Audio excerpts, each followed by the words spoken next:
1930 সালের 26শে নভেম্বর কানাডার the made in daily journal পত্রিকার প্রথম পৃষ্ঠায় একটি খবর প্রকাশিত হয়েছিল, যার শিরোনাম ছিল মৃত গ্রাম। এই খবরটি কানাডা জুড়ে ভয়ের ঢেউ ছড়িয়ে দিয়েছিল, কারণ উত্তর কানাডার একটি গোটা উপজাতি কোনো কিছু ছাড়াই রাতারাতি মারা গেছে।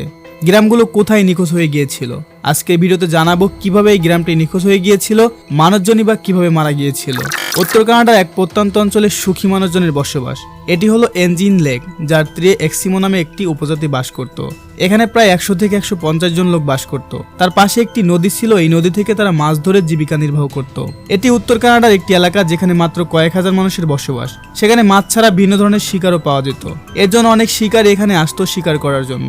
1930 সালের নভেম্বরের শীতের দিনে জো নামে এক শিকারী এলাকায় শিকারের জন্য এসেছিল, এবং সে শিকারে এতটাই ব্যস্ত হয়ে পড়েছিল যে কখন অন্ধকার হয়ে গেল সে টেরও পেল না। সে মনে মনে ভাবলো যে আগের মতোই সে নদীর তীরে এক্সিমো নামক একটি উপজাতির সাথে গিয়ে রাত কাটাবে। বাইরে থেকে লোক আসলে এই উপজাতির লোকেরা তাদেরকে অনেক খুশি করত। তাই জো লেবেল তার জিনিসপত্র গুছিয়ে এক্সিমোর দিকে হাঁটা শুরু করে।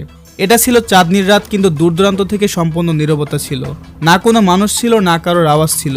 সে শুধু তার পায়ের আওয়াজ শুনতে পাচ্ছিল। আমি শব্দটি শুনতে পাচ্ছিলাম, যদিও আমি আগে এমনটি করেছি, কিন্তু আজ কিছু গোলমালের শব্দ আসতে লাগলো, যা কলোনির লোকজন ধরে রেখেছিল। কিন্তু আজ যখন কলোনির কাছাকাছি পৌঁছালাম তখন শুধু জনশূন্যতা আর নীরবতা। এই সব অনুভব করে জো তার পায়ের গতি বাড়িয়ে দিল। জো মনে করে সম্ভবত গ্রামবাসীরা ঘুমাচ্ছে বা কোথাও চলে গেছে। দূর থেকে সে বসতির কুয়া দেখতে পাচ্ছিল, যেখান থেকে ধোঁয়া উঠতে দেখা যাচ্ছে, কিন্তু কাছে গিয়ে কারো আওয়াজ সে শুনতে পেল না। জো যখন ওই বসতির প্রবেশ করলো তখন সে অবাক হয়ে গেল। দেখলো যে এখানে কোনো মানুষ বা কোনো প্রাণী নেই, যা জোয়ের জন্য আশ্চর্যজনক ছিল। ব্যাপারটা হচ্ছে বাইরে থেকে ধোঁয়া উঠতে দেখা যাচ্ছিল। এর জন্য সে ভেবেছিল হয়তো লোকজন কেউ আছে, কিন্তু ভিতরে এসে দেখে কেউ নেই। পরে জো একটা এলোমেলো ক্যাম্পে গেলেন, কিন্তু সেখানেও কেউ উপস্থিত ছিল না। সব ক্যাম্পের অবস্থা একই রকম। সে তার আশেপাশে কিছু একটা ছায়া অনুভব করতে লাগলো। জো তাড়াতাড়ি করে সেখান থেকে চলে যেতে লাগলো। জো যাওয়ার সময় দেখতে পেল কিছু বাড়িতে রান্নার পাতিল চুলায় থাকলেও সেগুলোর খাবার পুড়ে গেছে। অর্থাৎ কেউ রাতের খাবার রান্না করার জন্য রেখে দিয়েছে, কিন্তু খেতে পারেনি। সেখানকার মহিলারা কাঁথায় সেলাই করতেছিল, হয়তো সেই শুয়েও রয়ে গেছে।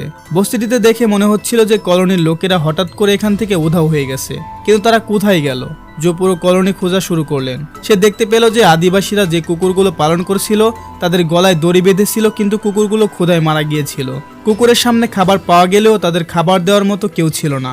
এক জায়গায় তিনি একটি কবর খোঁড়া দেখতে পেলেন। এই কবরটি দেখে মনে হয় এটি খোঁড়ার পর খুব বেশি সময় কেটে যায়নি। এসব দেখে জো এর দুশ্চিন্তা ও ভয় অনেক বেড়ে গিয়েছিল। রাতে একা একা এই পুরো দৃশ্য দেখে সে ভয় পেয়ে গিয়েছিল। এখানে মানুষ যখন কোথাও যায় তখন তাদের কুকুরকে সাথে রাখে, কিন্তু এসব দেখার পর মনে হলো যে হয়তোবা এখানে অদ্ভুত কিছু ঘটেছে।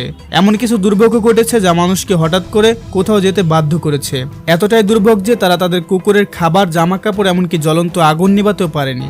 এমন জিনিস দেখে সে আর সহ্য করতে না পেরে তাড়াতাড়ি সম্ভবত কাছের টেলিগ্রাফ অফিসে পৌঁছে গেল।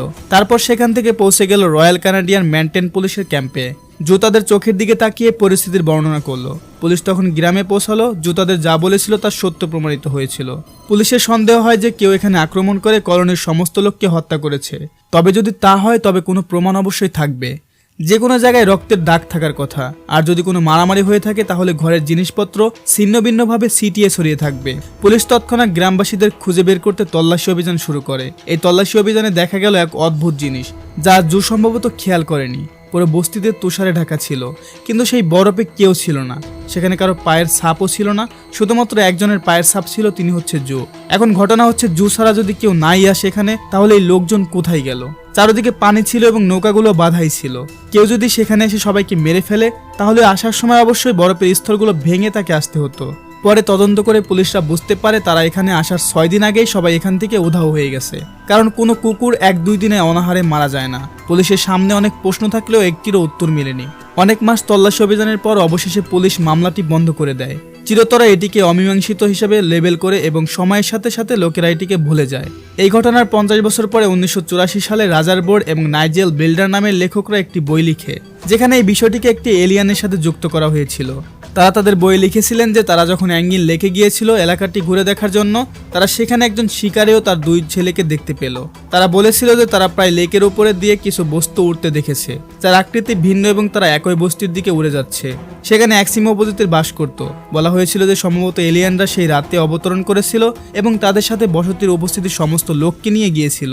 এই 2 লেখকের কাছে এলিয়ানদের উপস্থিতি এবং তাদের আক্রমণের কোনো সুনির্দিষ্ট প্রমাণই ছিল না। তাই বেশিরভাগ লোকেরা এটি বিশ্বাস করেনি এবং এই বিষয়টিকে প্রত্যাখ্যান করার পরেও অনেক এক্সিমা উপজাতি সম্পর্কে বিভিন্ন গল্প বানানো শুরু করে। কিন্তু বাস্তবতা হচ্ছে ভিন্ন। এই ঘটনার 100 বছর হয়ে গেল, কিন্তু আজ পর্যন্ত কারো কাছে এই প্রশ্নের উত্তরই নেই। কোনো ঘটনা ছাড়া এই বস্তির লোকেরা সব কোথায় গিয়েছিল? এক্সিমা উপজাতির নিখোঁজের বিষয়টি আজ পর্যন্ত রহস্যই রয়ে গিয়েছে। আশা করি ভিডিওতে একটি লাইক করবেন এবং চ্যানেলে নতুন হলে অবশ্যই চ্যানেলটি সাবস্ক্রাইব করে আমাদের পাশেই থাকবেন। ভালো থাকবেন, সুস্থ থাকবেন।